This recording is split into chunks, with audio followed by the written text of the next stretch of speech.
All India Muslim personal law board की जानिब से पूरे मुल्क में वक्फ तरमीमी क़ानून के ख़िलाफ़ एहतजाजी जलसे मुनक़्क़द किए जा रहे हैं और हमारा एक ही मुतालबा है कि मरकज़ी हुकूमत को इस मुल्क के हमारे मुल्क के वज़ीर आज़म को और उनकी हुकूमत को इस काले क़ानून को वापस लेना है जो हमारे आइन और संविधान के फंडामेंटल राइट्स के ख़िलाफ़ बनाया गया है।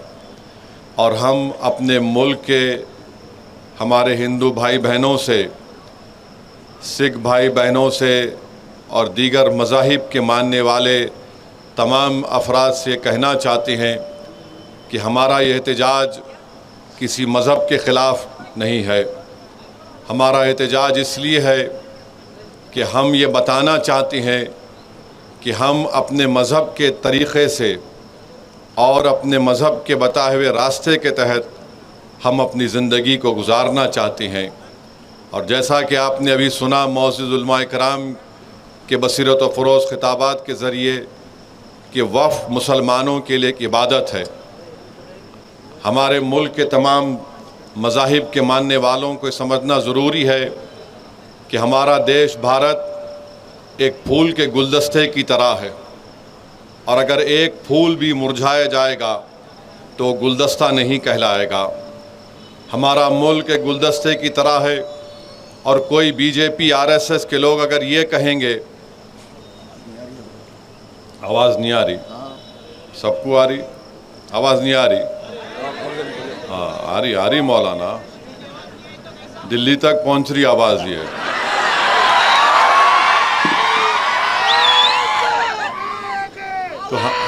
तो सुनो, बीजेपी आरएसएस ये कहना चाहती है कि गुलाब का फूल है तो आरएसएस और मोदी बोल रहे नहीं, गुलाब की खुशबू नहीं निकालना, तुम चमेली की खुशबू निकालना। चमेली का फूल है तो आरएसएस बोल रही कि नहीं, तुम चमेली नहीं, तुम गुलाब की तरह बन जाओ। ये तो नहीं हो सकता है ना। ये मुल्क एक गुलदस्ता है, यहाँ पर जितने फूल हैं अगर वो अच्छे रहेंगे तो मुल्क विकसित भारत बनेगा। अगर आप उस गुलदस्ते से एक फूल को निकाल देंगे या उस फूल को सूखने देंगे तो वो गुलदस्ता नहीं रहेगा। भारत एक चमन है और हमेशा रहेगा इंशाअल्लाह ताला। हम तो चाहते हैं कि चमन हमेशा आबाद रहे, क्योंकि इस चमन में हमारे बुज़ुर्गों ने अपना खून पसीना इस चमन को खुशगवार बनाने के लिए इसमें अपना सब कुछ कुर्बान किया। ये क़ानून जो बनाया गया है वक्फ तरमीमी क़ानून, हम हमारे हिंदू भाइयों को, सिख भाइयों को, बौद्ध भाइयों को बताना चाह रहे हैं, आपके धर्म के बोर्डों में आप ही के मज़हब का आदमी मेंबर बन सकता है। तेलंगाना के एंडोमेंट बोर्ड में सिर्फ हिंदू धर्म के लोग ही मेंबर बन सकते हैं। सिख गुरुद्वारा प्रबंधक कमेटी में सिर्फ सिख ही लोग मेंबर बन सकते हैं। भारत के मुसलमान ये कहना चाह रहे हैं कि जब आपके धर्म के बोर्ड में आपके मज़हब के मानने वाले ही मेंबर बन सकते हैं तो मुसलमानों के धर्म के बोर्ड में आप कैसे दो गैर मुस्लिम को मेंबर बनाना चाहेंगे।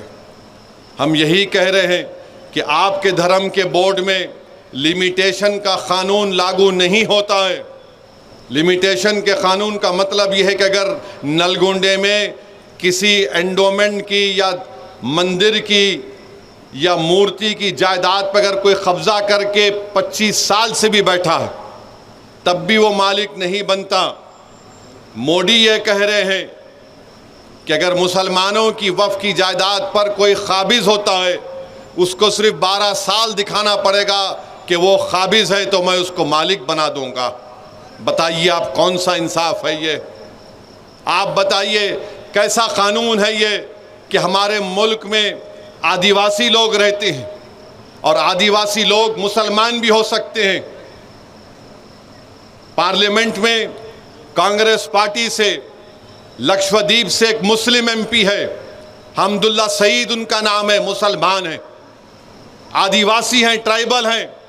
उनके वालिद 9 मरतबा के एमपी थे कांग्रेस पार्टी से। राज्यसभा के, लोकसभा के डिप्टी स्पीकर भी थे। आपने कानून बना दिया कि शेड्यूल 5, शेड्यूल 6 में कोई वक्फ की प्रॉपर्टी नहीं दी जा सकती है। तो वो जो आदिवासी मुसलमान है, क्या वो अपनी जायदाद को वक्फ नहीं कर सकेगा?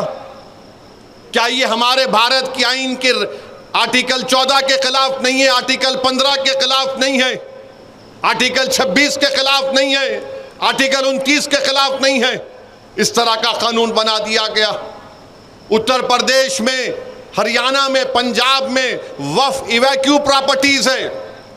जो लोग इस वतन को छोड़कर चले गए थे, उन्होंने कहा कि मैं वतन को छोड़ रहा हूं, मगर मैं ये जायदाद अल्लाह को उसका मालिक बनाता हूं। तो मोदी ने क्या कर दिया? कहा कि वो सेक्शन को उड़ा दिया आपने, लिमिटेशन के सेक्शन को उड़ा दिया, वक्फ इवैक्यू प्रॉपर्टीज के सेक्शन को उड़ा दिया।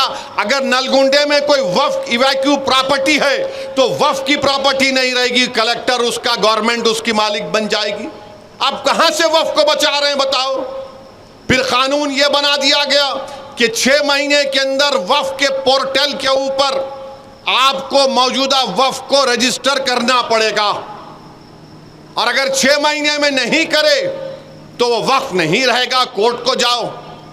और अगर रजिस्टर करने गए तो कोई भी एक जोकर जाकर बोलेगा नहीं ये वक्फ की प्रॉपर्टी नहीं है, तो कलेक्टर साहब खाली इंक्वायरी लिखना उसके ऊपर, इंक्वायरी जैसा लिखे, जब तक इंक्वायरी मुकम्मल नहीं होती वक्फ की प्रॉपर्टी नहीं रहेगी। कलेक्टर साहब इंक्वायरी लिख देंगे और जो भी चीफ मिनिस्टर होगा उनको जाके बोलेंगे आखा आपका काम कर दिया, हम अपनी वक्फ की जायदाद से महरूम हो गए। आप कह रहे हैं कि नहीं कागज की जरूरत नहीं है, तो फिर सेक्शन 3 क्या है बताओ हमको? आप कह रहे हैं कि कागज नहीं है, तो किसने इसको वक्फ किया था ये लिख दो। अरे 900 साल 400 साल पहले की मसाजिद है, दरगाहें हैं, कैसे मालूम होगा बताओ? तो आपका मंच और मकसद एक ही है कि वक्फ की जायदादों को छीन लिया जाए। सेक्शन 3C क्या है बताइए आप? सेक्शन 3D क्या है कि अगर कोई मस्जिद, दरगाह, खानखा, आशुर खाना आसारे खदीमा के तहत एंशिएंट और प्रोटेक्टेड होगा तो वक्फ नहीं होगी, उसका मालिक हुकूमत हिंद ASI होगा। तो क्या वक्फ की जायदाद को छीन नहीं रहे आप? आखिर क्यों इस तरह का कानून आप बनाए और बोलते कि नहीं नहीं पूरे मुसलमान इसकी तायीद कर रहे हैं? अरे जो अबू जहल, अबू लहब का जानशीन है वही मोदी के इस काले कानून की तायीद कर रहा है। जो मोहम्मद मुस्तफ़ा सल्लल्लाहु अलैहि वसल्लम का गुलाम है वो आज भी कहेगा, कल भी कहेगा, सुबह क़यामत का कहेगा ये कानून काला है, जिस चीज का मालिक अल्लाह है तुम उसको हमसे छीनना चाहते हो, हम इसको मुस्तरद करते हैं। तो मेरे अजीज दोस्तों और बुजुर्गों, ये कानून का मोटा मोटा मैं आपको समझा रहा हूं। बोलते हैं कि जो ट्रस्ट रहेगा वो वक्फ नहीं होगा, जो बाद में बनाएगा वो वक्फ नहीं होगा। और नरेंद्र मोदी की हुकूमत ने झूठ बोला इस मुल्क के देशवासियों से, कहा कि सेक्शन 2C हम लाए हैं। क्यों लाए हैं? कि हमारे खोजा भाइयों ने मुझसे आकर कहा, अरे मेरे भाई खोजा भाइयों ने, मैं कमेटी का मेंबर था, हमारे खोजा भाइयों ने इस मुल्क के सबसे बड़े वकील को लंदन से लाया, जनाब हरीश साल्वे, किंग्स काउंसिल को लाकर उन्हें कहा कि इस कानून में हमारे बोरी भाइयों को मत रखो, बोरी भाइयों को हमको निकालो इस कानून से, क्योंकि हमारे पास दाइल मुतलक का कॉन्सेप्ट है।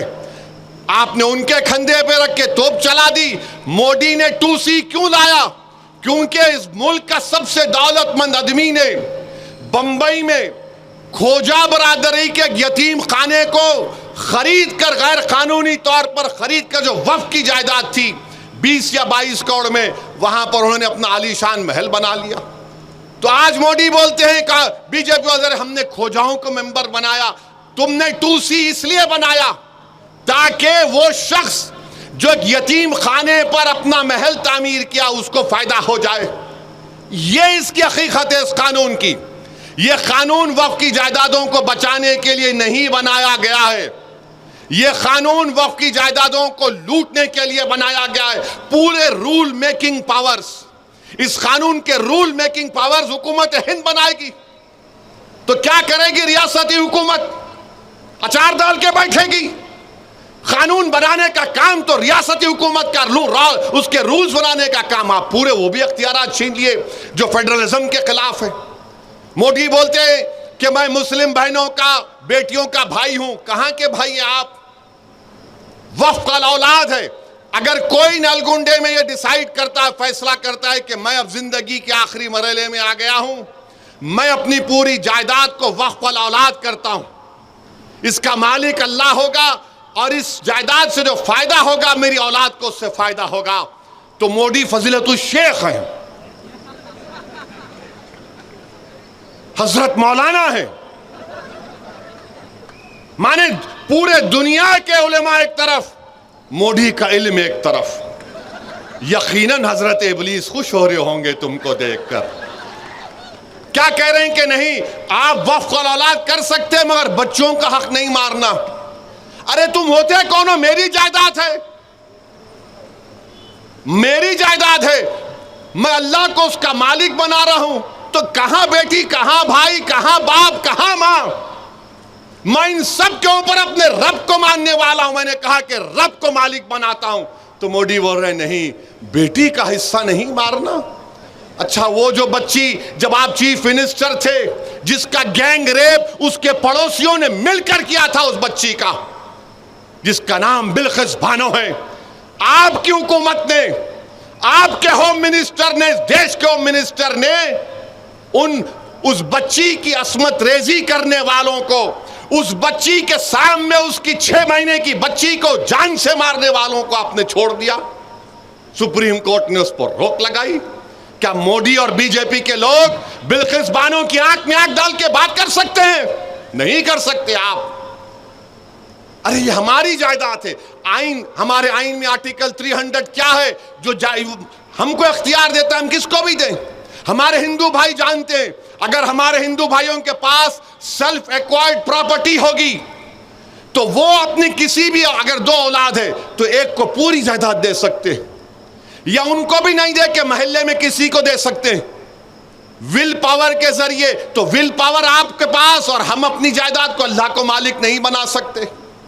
यह कानून मोदी हुकूमत ने बनाया है तो वक्फ को बर्बाद करने के लिए बनाया है।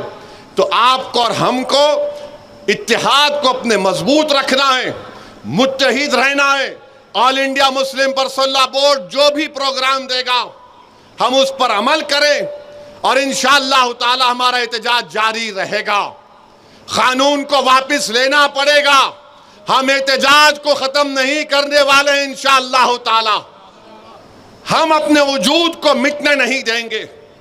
बताइए आप क्या बाकी रहेगा अगर मस्जिदें चली जाएगी, दरगाहें चली जाएंगी, खानकाहें वीरान हो जाएंगे तो क्या बचेगा? आप कलेक्टर को इतना अख्तियार दे रहे हैं। वक्फ बोर्ड तो इस कानून के तहत एक पोस्ट ऑफिस बन चुका है।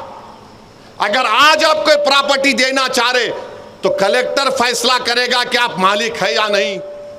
बताइए फिर क्या रहेगा? इसीलिए मेरे अजीज दोस्तों और बुजुर्गों, ये काला कानून है, इसके खिलाफ एहतजाज करना है। और फिर आप जानते हैं कि बीजेपी की सरकार उत्तराखंड में यूनिफॉर्म सिविल कोड का एक बिल लाए हैं, कानून बना दिए वहां पे। अच्छा, ये कैसा कानून है? आप कानून उत्तराखंड में क्या लेकर आए?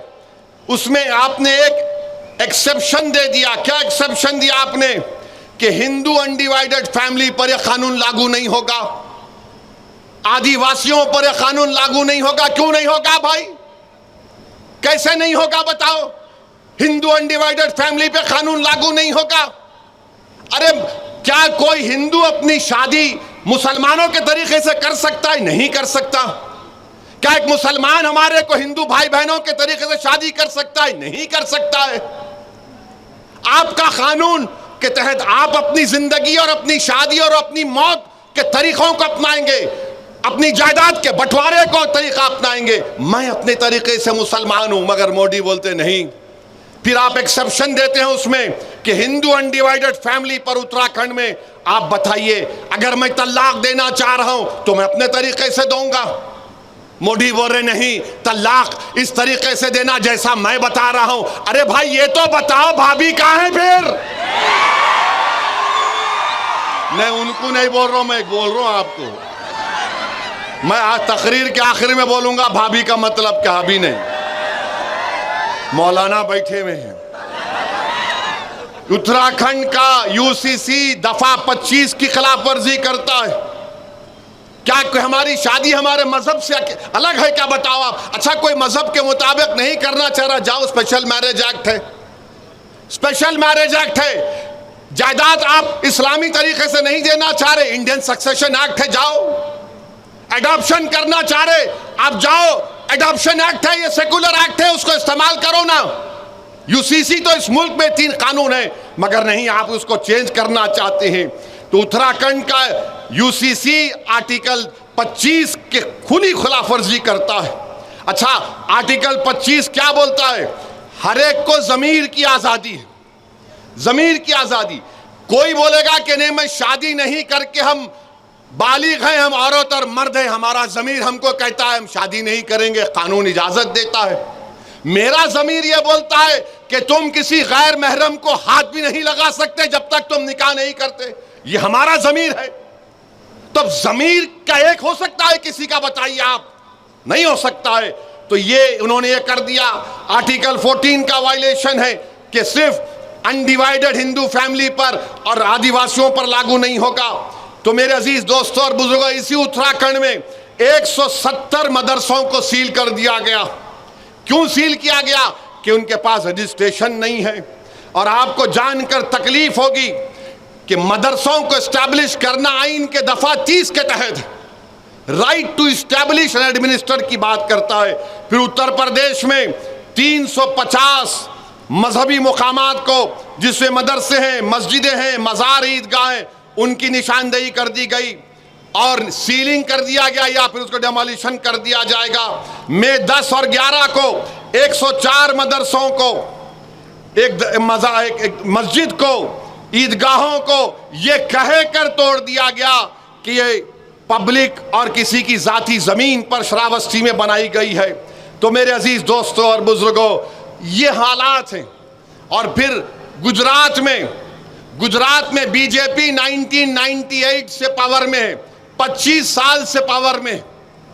अहमदाबाद में, दानी लिमडा में, चंदोला, एक वहां पर एक तालाब है, 30-40 साल से गरीब लोग रहते हैं, मुसलमान और हिंदू मिलकर। आपको जानकर तकलीफ होगी कि 4000 से लेकर 8000 झोपड़ियों और घरों को तोड़ दिया गया। 4000 से 8000 झोपड़ी और घरों को तोड़ दिया गया।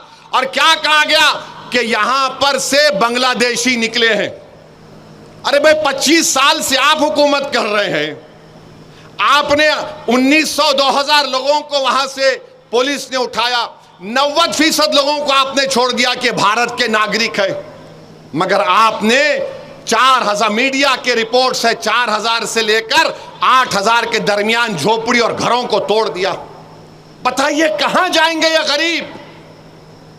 इस देश में गरीबों का क्या होगा?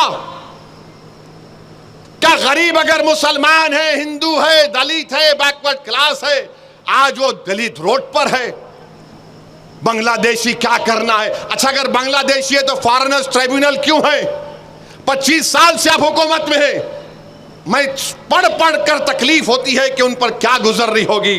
बहरहाल मेरे अजीज दोस्तों और बुजुर्गों, क्योंकि हमको सदर all India Muslim personal law board को भी सुनना है, मैं आखिर में सिर्फ आपसे यह भी कहूँगा कि आप मुत्तहिद रहिए, यकीनन अपने अपने मसलक पर रहिए, मगर याद रखिए निफाक, और अगर निफाक कोई पैदा करना चाहता है तो उनसे होशियार रहिए।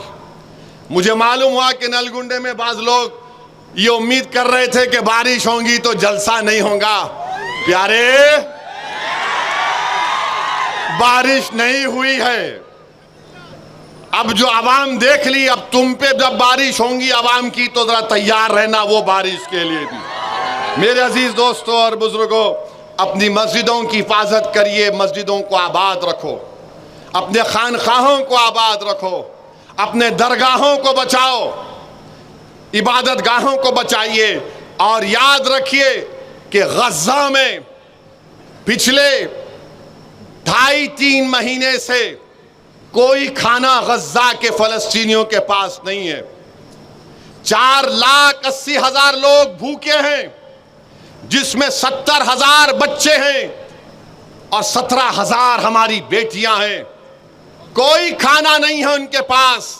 वाह रे तहजीबी दुनिया, वाह ये मगरिबी दुनिया जो सारी दुनिया को दर्स देती है ह्यूमन राइट्स का। अरे तुमने उन गज़ा के फ़लस्तीनियों पर जो जुल्म का पहाड़ ढाया है, कभी तारीख तुमको माफ नहीं करेगी। और हमको यकीन है, हमारा ईमान, हमारा विजदान पुकार पुकार कर कह रहा है, अल्लाह रज़्ज़ाक़ है, अल्लाह जब्बार है, अल्लाह सत्तार है, अल्लाह गफ्फार है, अल्लाह लतीफ़ है। इंशाअल्लाह ताला अल्लाह इन्हीं को गालिब करेगा। इंशाअल्लाह ताला अल्लाह इन्हीं को गालिब करेगा। जो लोग आज मासूम बच्चे रो रो कर मर रहे हैं, जो हमारी बेटियां रातों में रो रो कर तड़प रही हैं खाने के लिए, अल्लाह से हमारी दुआ है कि परवरदिगार आप उन पर आसमानों से रहम फरमा दीजिए। मेरे अजीज दोस्तों और बुजुर्गों, और आखिर में मैंने कहा था कि भाभी के बारे में बोलूंगा। हजरत माफी चाहता हूं, जरा बाजू जा रहा हूं। अभी हमारे भोपाल के हमारे एमएलए साहब, मेरे छोटे भाई ने खत लिखे और खत में कहा कि ओवैसी साहब, आप हुकूमत के डेलीगेशन में जा रहे हैं हमारे मध्य प्रदेश में। वहाँ के एक वजीर ने हमारे भारतीय फौज की एक बेबाक हमारी बेटी के ताल्लुक से कोई अनाप शनाप बक दिया। आप ज़रा पूछ लीजिए गवर्नमेंट से, क्योंकि अगर आप इन ममालिक में जाएंगे तो आपसे सवाल होगा। पहले तो मैं कहना चाह रहा हूँ कि दुनिया में कोई ऐसा माइका लाल पैदा नहीं हुआ है जिसके सवाल का जवाब अल्लाह उसके रसूल के सदक़े में ओवैसी न दे, तो मैं जवाब दे सकता हूं। दूसरा, ये आपके पार्टी के भी लोग जा रहे ना, हमसे ही पूछ रहे, और कोई बोल रहे नहीं आपके साथ वो बीजेपी का एमपी है, आप उसके साथ क्यों जा रहे? तो क्या पार्लियामेंट में हम नहीं बैठना उनके साथ? आप वोट डाले तो मेरे भाई मेरा हाल ऐसा हो गया कि गरीब की जोरू सबकी भाभी बनी हुई है। अब बोलते ना गरीब की जोरू सबकी भाभी, ऐसा लगता है इनको। बोलो अरे क्या मैं हूं, दिख गया तुम्हारे को? पूरे हैं ना इसमें, मगर अल्हम्दुलिल्लाह उनको इसलिए बोलते हैं कि उनको मालूम कि हाँ ये बेबाक तरीके से बोलता है, दिल से मानते हैं मगर जबान से इकरार नहीं करते, अलग बात है। दिल से मानते हैं कि हाँ ये बेबाक तरीके से बोल रहा है। बहरहाल हम हुकूमत से मुतालबा करते कि आपको इस काले कानून को वापस लेना है और 25 तारीख के दिन आपको क्या है, इंसानी जंजीर, ह्यूमन चेन ऐसा पकड़ के ठहरना, कट ऐसा टाइट टाइट पकड़ के पूरे ठहर जाना। बुजुर्ग, बड़े, बच्चे, अगर घर में हमारी बेटी भाभी बोली हाँ बोल तो उनको भी ला लेना, छोड़ना नहीं दूसरों की तरह। ना ना ना, दूसरे कर दिए मगर आप नहीं करना। ये वफ़ का मामला है। मुत्तहिदा तौर पर अपने इस एहतजाज में शामिल होइए और इसको कामयाब करिए। वाखिर दावा अल्हम्दुलिल्लाह रब्बिल आलमीन। ताज़ा तरीन वीडियोस के लिए आप हमारे चैनल को सब्सक्राइब करें और देखते रहें पैगाम टीवी। पैगाम टीवी, आवाज़ आपकी।